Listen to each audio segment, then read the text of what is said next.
Udah gue mulai ya.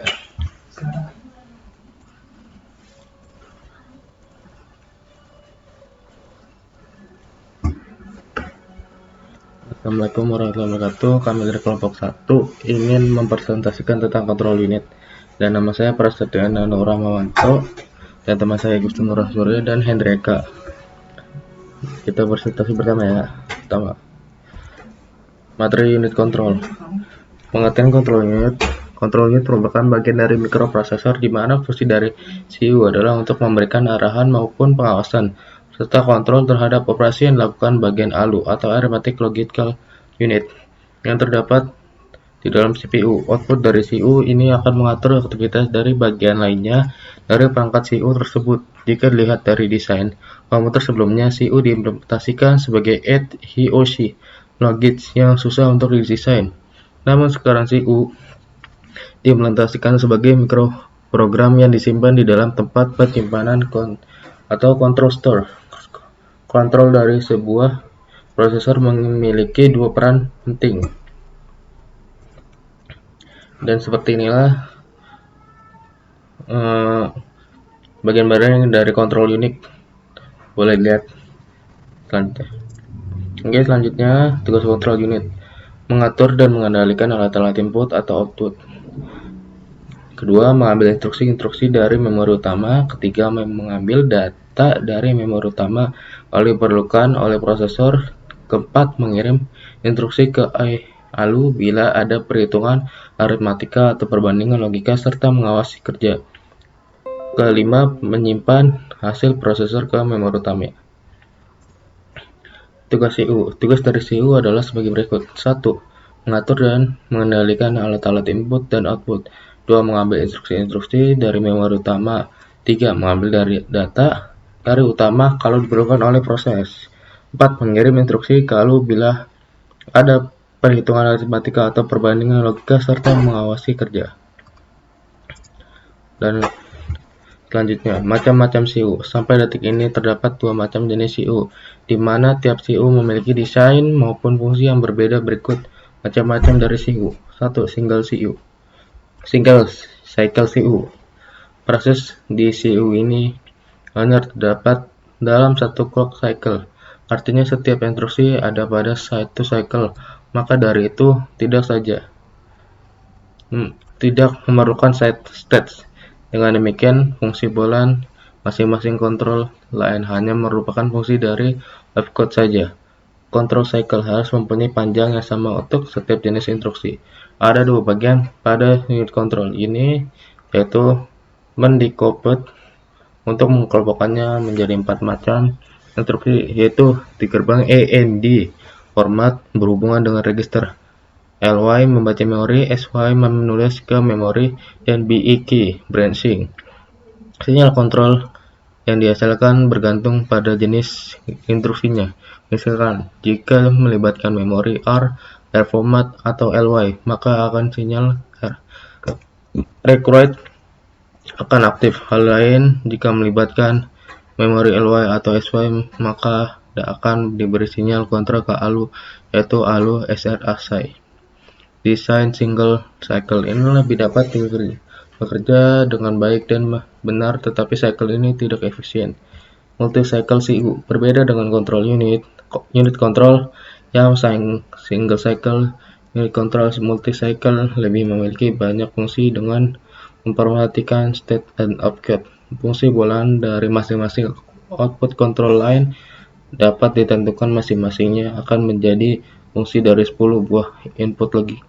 Jadi akan terdapat banyak fungsi bulan dan masing-masingnya tidak sederhana pada cycle ini. Sinyal kontrol lagi ditentukan dengan melihat pada bit-bit instruksinya. Bit-bit opcode memberitahu operasi apa yang selanjutnya akan dijalankan CPU, bukan instruksi cycle selanjutnya.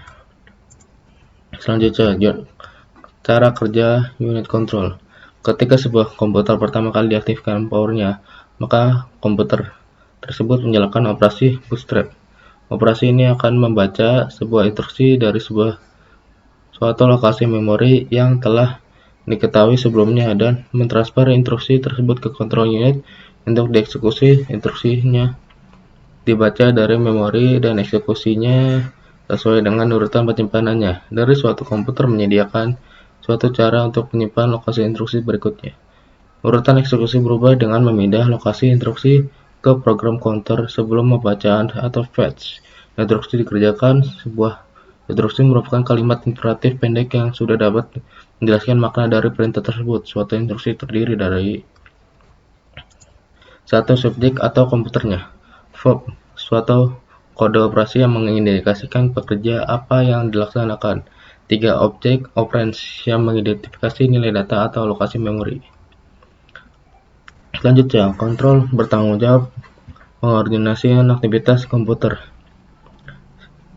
Sinyal-sinyal kontrol disampaikan oleh unit kontrol untuk mencapai hardware logik dalam prosesor dan unit-unit eksternal lainnya. Sinyal-sinyal yang memulai operasi-operasi dalam komputer. Mikroprosesi dilaksanakan bila sinyal kontrol yang relevan mengaktifkan titik kontrol. Memori utama dikontrol oleh dua sinyal kontrol, memory read, memory write. Semua pengontrol input atau output menerima sinyal kontrol yang terbanyak. Bagaimana unit kontrol mengetahui sinyal kontrol yang akan disampaikan? Dia mempunyai daftar tugas yang diberitahu oleh program yang dikerjakan atau dieksekusi. Pada kontrol unit terdapat operasi yaitu siklus instruksi. Instruksi merupakan bentuk dari pengeksekusian langkah-langkah kecil yang biasa disebut dengan siklus fetch, siklus eksekusi, siklus pengambilan tak langsung, dan siklus interrupt. Masing-masing siklus masih dapat diuraikan kembali menjadi langkah-langkah yang lebih kecil, yaitu micro operation. Micro operation biasanya berupa transfer antar register-register, antar register, dan interface eksternal atau sistem bus. Atau suatu operasi ALU biasa dipanggil aritmatik dan logika. Selanjutnya, ke-11 pengertian operasi mikro. Di dalam CU terdapat operasi yang disebut operasi mikro, dimensi operasi tingkat rendah yang dapat dilakukan oleh komputer atau CPU, sehingga fungsi-fungsi operasi yang dihasilkan untuk memindahkan data antar register. Salah satu cara melakukan operasi mikro tersebut dengan menggunakan bahasa transfer register atau register transfer language atau RTL. RTL adalah sebuah bahasa yang digunakan untuk menjabarkan atau melaksanakan operasi mikro. Untuk mengungkapkan bahasa RTL, ini dapat menggunakan notasi RTL yang merupakan aturan penulisan pemberian instruksi atau RTL. Operasi mikro mengatur fungsi-fungsi sebagai berikut. 1. Membuka menutup suatu gerbang atau gate dari sebuah register ke sebuah bus. 2. Mentransfer data sebuah bus. 3. Memberi sinyal-sinyal kendali seperti read, write, save, clear, and set. 4. Mengirimkan sinyal-sinyal waktu. 5. Menunggu sejumlah periode waktu tertentu. 6. Menguji bit-bit tertentu dalam sebuah register. Oke, di sini saja dari saya. Terima kasih. Selamat malam dan sampai jumpa. Ini. Baik, saya akan melanjutkan presentasi dari Prasetyana. Perkenalkan, nama saya Igusti Ngurah Surya. Oke. Siklus pengambilan fetch. Tahap-tahap dari siklus pengambilan yaitu 1. Pada saat siklus pengambilan atau fetch cycle, instruksi dibaca dari memori. Yang kedua, PC berisi alamat instruksi berikutnya akan diambil. Ketiga, alamat ini akan dipindahkan ke MAR dan ditaruh di bus alamat. Yang keempat, unit control meminta pembacaan memori dan hasilnya disimpan di bus data dan disalin ke MBR dan kemudian dipindahkan ke IR. Nomor 5, PC naik nilainya 1 sebagai persiapan untuk pengambilan selanjutnya. Dan yang keenam, siklus selesai. Unit control memeriksa isi IR untuk menentukan apakah IR berisi operate specifier yang menggunakan pengalamatan tidak langsung. Siklus fetch dalam operasi mikro. Yang selanjutnya bisa kalian baca di bawah. Ada pula siklus pengambilan tak langsung. Proses ini yaitu 1. N bit paling kanan pada MBR yang berisi referensi alamat dipindahkan ke MAR. Yang kedua, unit kontrol meminta pembacaan memori agar mendapatkan alamat operand yang diinginkan ke dalam MBR. Yang ketiga, siklus meliputi pemindahan data antara register pembacaan atau penulisan dari memori atau I/O, atau penggunaan ALU. Siklus tak langsung dalam operasi mikro bisa dilihat sebagai berikut. Yang ini ya. Oke. Siklus interrupt. Yang pertama, isi PC dipindahkan ke MBR untuk kemudian dituliskan ke dalam memori. Yang kedua, lokasi memori khusus yang dicadangkan untuk keperluan ini dimuatkan ke MAR dari kondisi control unit. Yang ketiga, lokasi ini berupa stack pointer. Yang keempat, PC dimuatkan dengan alamat rutin interrupt. Yang kelima, akibatnya siklus instruksi berikutnya akan memulai mengambil instruksi yang sesuai. Ya, prosesnya bisa dilihat di sini. Lalu lanjut ke nomor 15. Siklus eksekusi. Siklus eksekusi adalah proses dari CPU untuk mengerjakan instruksi yang sudah dijemput dari main memory dan yang sudah berada di R register. Control unit di CPU mengartikan instruksi tersebut melaksanakan operasi yang harus dilakukan seperti penjemputan pengambilan data dari main memory, mengirim instruksi ke ALU untuk melakukan operasi aritmatika, atau logika untuk menyimpan hasil pengolahan data kembali ke main memory. Oke.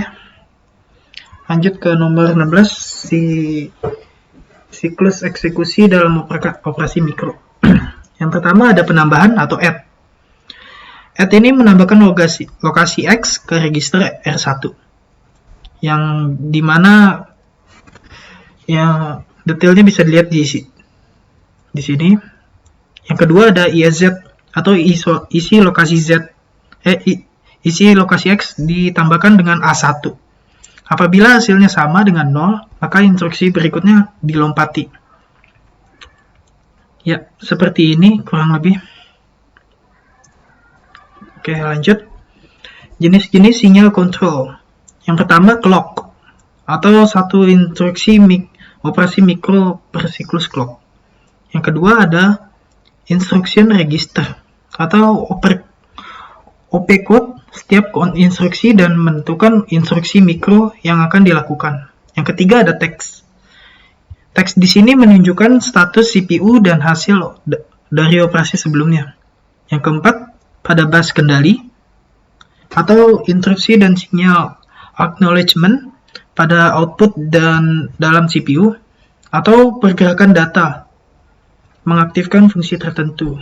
Yang kelima melalui bus kendali atau ke memori dan ke I/O. Mungkin kurang kelihatan ya. Nanti bisa dilihat di PPT-nya, ada di deskripsi, silakan dicek. Lalu ada input pada clock unit. Yang pertama ada clock. Clock yaitu cara untuk kontrol dalam menjaga waktunya.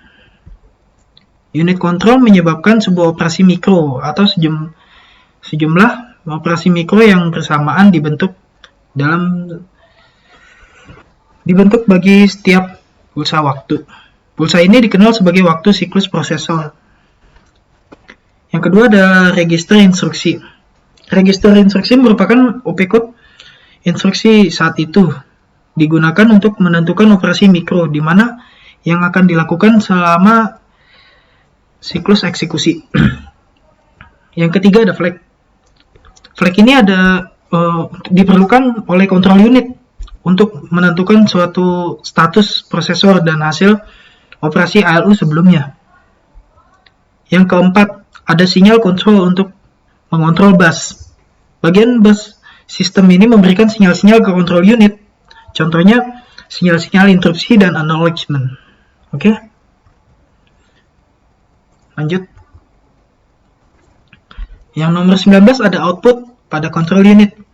Yang pertama, ada sinyal kontrol dalam prosesor, terdiri dari dua macam, yaitu A. Sinyal-sinyal yang menyebabkan data dipindahkan dari register yang satu ke register yang lainnya, atau sinyal-sinyal yang dapat mengaktifasi fungsi-fungsi ALU tertentu. Jadi nggak semua ALU, dengan kata lain begitu. Yang kedua, sinyal kontrol bagi bus control. Sinyal ini terdiri dari dua macam. Yang pertama adalah sinyal kontrol bagi memori, yang kedua bagi modul-modul I/O. Jadi ada buat memori, ada buat I/O. Oke. Yang selanjutnya ada implementasi hardwired unit control, yaitu rangkaian kombinatoral ya. Sinyal-sinyal logika inputnya akan dikodekan menjadi sinyal-sinyal logika input, sinyal-sinyal logika output maksud saya. Yang merupakan sinyal-sinyal kontrol ke sistem komputer. Sinyal-sinyal input tersebut kayak clock, flag, register, dan sinyal kontrol merupakan input bagi unit control untuk mengetahui status komputer. Sinyal keluaran yang dihasilkan mengendalikan sistem kerja komputer. Dan selanjutnya bisa dilihat di sini ya, bagian-bagiannya hardwired. Yang pertama memiliki kompleksitas dalam pengurutan dan operasi mikronya. Yang kedua ada sulit didesain dan dilakukan pengetesan. Yang ketiga tidak fleksibel. Yang terakhir ada sulit untuk menambahkan instruksi baru di dalam hardwired ini. Sekian dari saya dan selanjutnya akan dibawakan oleh saudara Henry Eka.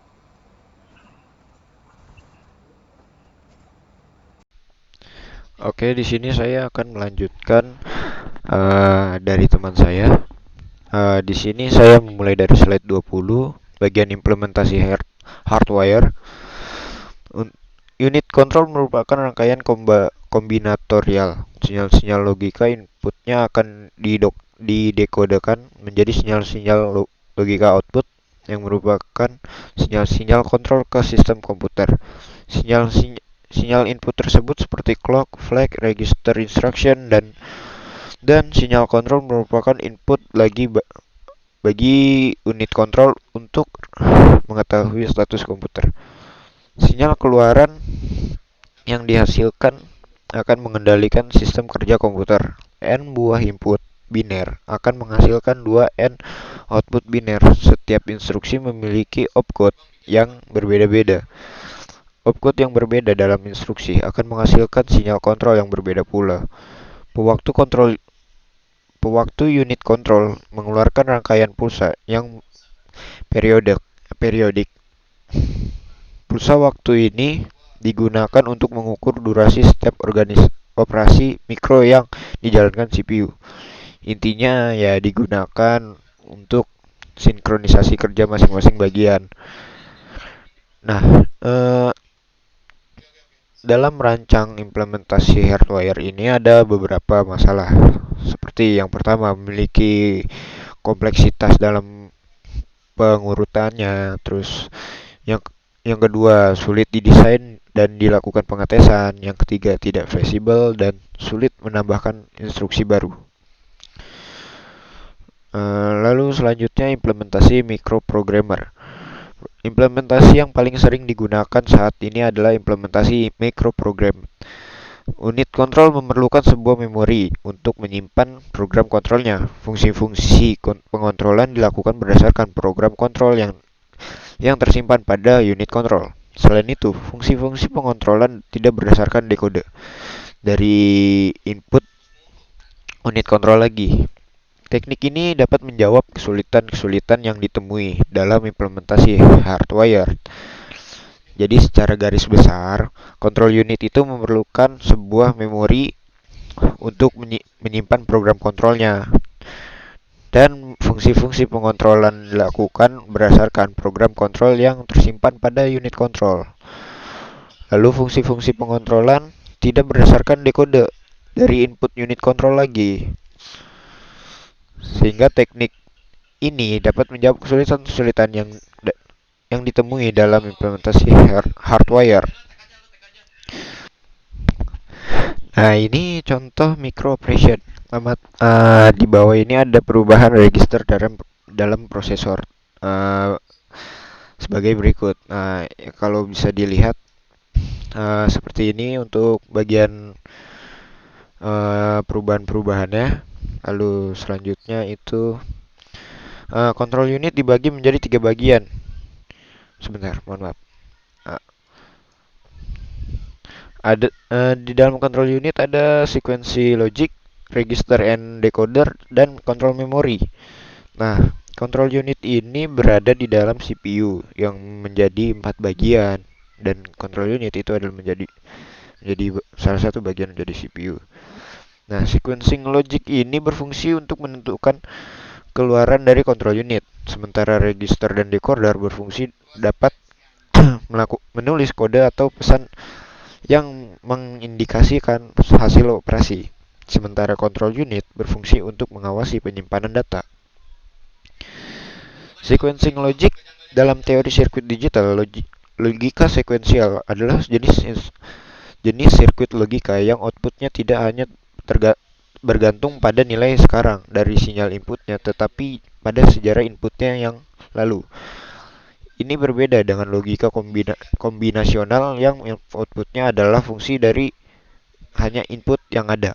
Artinya, logika sekuensial memiliki status memori, sedangkan logika kombinasional tidak.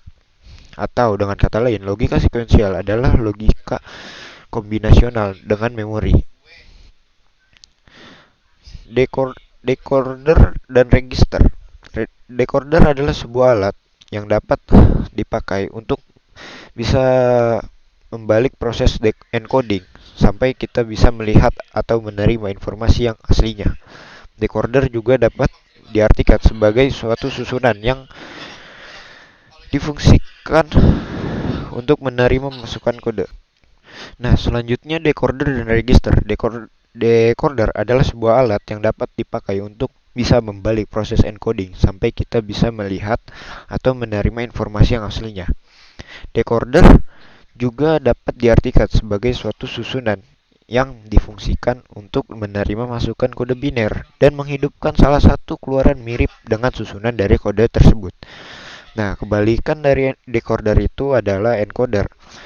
Terus, register adalah sebuah rangkaian yang berupa flip-flop yang bisa menyimpan sebuah data yang merupakan kode dari biner dan mampu menyimpan dalam jumlah atau kapasitas yang sangat banyak, atau bisa dibilang dengan jumlah yang melebihi dari yang seharusnya. Register juga merupakan sebuah kumpulan dari suatu bagian memori yang bekerja sebagai satu tim. Register juga menyimpan suatu data 4 bit disebut dengan nibble. Kalau menyimpan data 8 bit disebut dengan byte. Register memiliki beberapa jenis, yang diantaranya adalah register buffer, berguna untuk menyimpan sebuah kata dalam bentuk digital. Register buffer terkendali, berguna dalam menyimpan data yang lebih besar dari 1 bit. Register geser berguna dalam proses penggeseran. Register geser terkendali berguna dalam menyusun operasi susunan. Register parallel in serial out berfungsi sebagai masukan data, dan ini merupakan register yang paling unik. Register serial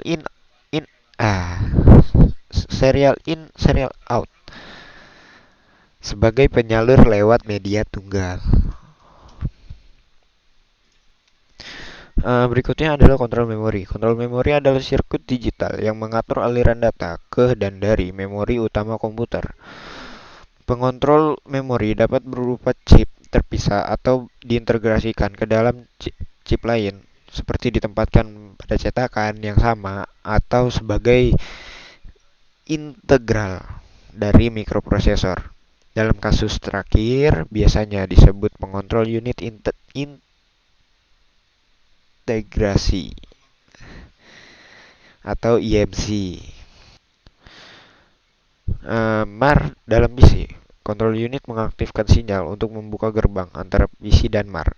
Dan MBR memori buka gerbang antara MAR dan bus alamat. memory read control sinyal, membuka gerbang antara bus dan MBR. Nah, biasanya satu bus internal itu gerbang mengontrol pergerakan data ke dan dari bus. Sinyal kontrol mengontrol transfer data ke dan dari bus sistem eksternal. Register sementara diperlukan untuk pengoperasian ALU yang tepat. Input unit control antara lain bendera dan bus kontrol. Setiap bit berarti sesuatu. Instruction register opcode menyebabkan sinyal kontrol yang berbeda untuk setiap instruksi yang berbeda. Logika untuk setiap opcode. Lalu decoder mengambil input yang disandikan dalam menghasilkan output tunggal biner dan output 2N. Oke, sekian, terima kasih dari kelompok kami. Mohon maaf bila ada kesalahan dan terima kasih. Mohon maaf bila ada sedikit perubahan dari sebelumnya karena saya melakukan sedikit perubahan pada tampilan slide.